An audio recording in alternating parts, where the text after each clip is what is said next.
itong labanan dito sa beach volleyball. Championship po ito.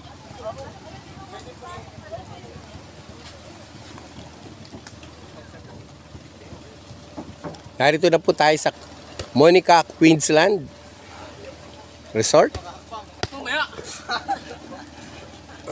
Interviewin po natin ang Serenang to. Okay lang po ba kayo dyan? Marami na po bang nagpapapicture sa inyo? Yan po. Kailangan po basa ang kanyang buntot, kaya may tubig po yan para hindi po siya matuyuan. Marami pong puno ng niyog dito sa resort.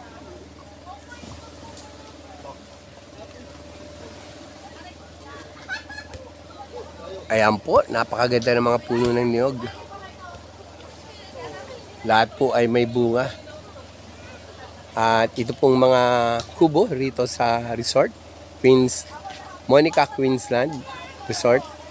Doon po ay iba na naman po ang may-ari. 1,000 po ang per kubo rito.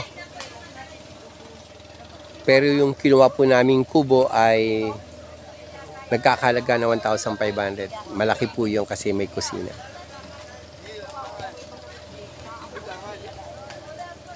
Ang kabuuan po ng Monica Queensland Resort po ay napakaganda. Tutur ko po kayo. Marami po ditong kubo. At ang bawat kubo po niya ay nagkakahalaga ng ito lamang po 1,000 po ito. So yung may kwarto po mas mahal. Kuya, magkano po yung may kwarto? 1,500 per pax. 4 pax po dito. So 1,500 po ito. May double po na kama. Yan po. Tapos may aircon din po kami. Yan. Ah, may aircon. Sa aircon po, magkano? Yan, 3,000 to 3,500. Ilang tao po ang pwede? 10 packs. 10 packs. So, 10 person po. 10,000? 10 person for At 3,000 hanggang 3,000 po ang pwede namin ibigay. pwedeng ibigay. Pero ang fixed price po talaga, ang pinakang price po talaga niyan 3,500. 3,500. So, pag may 10, pwede pang mabawasan ng hanggang 3,000.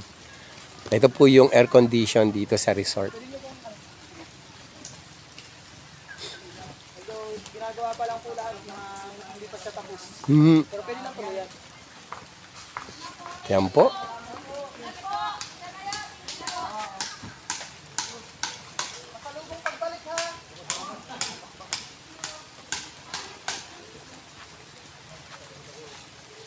Sila po ay pwede pong ano dito? Overnight? Overnight pwede?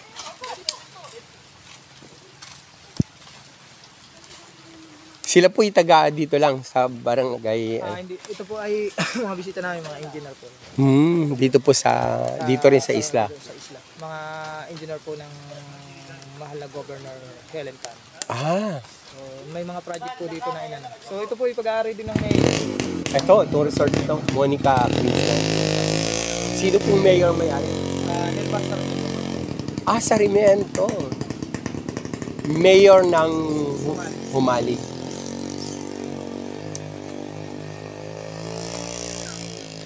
So, ayon po sa ating bubwit, ang resort na ito ay pag-aari po ng isang mayor. Ang mayor ng Humalig, si Mayor Sarmiento. So, ito po ay kanyang resort. Monica Queensland Resort. Ayon po sa kanyang mga caretaker. So maganda po dito mag-overnight. Overnight po, 3,500 yung air condition. Maximum of 10 person. Dito po sa double bed. 1,500 po. Maximum of 4 person. At meron din po mga CR. So babalik po natin para sa ibang mga detalye sa loob ng resort na ito na pag-aayos po ng mayor ng Humalig. Signing out po mga Yuka Panalig, Yuka Puso, Yuka Pamilya. Ito pang host ng Ang Tinapay at Tubig ng Buhay, Bishop Larry de Los Santos. Ito po ang YouTube na walang intro-intro, walang edit-edit. What you see is what you get.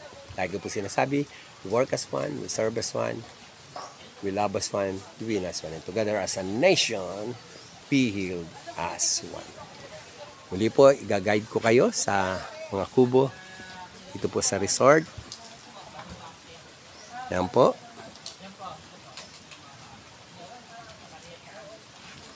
May maganda pong CR. Katiles na po siya.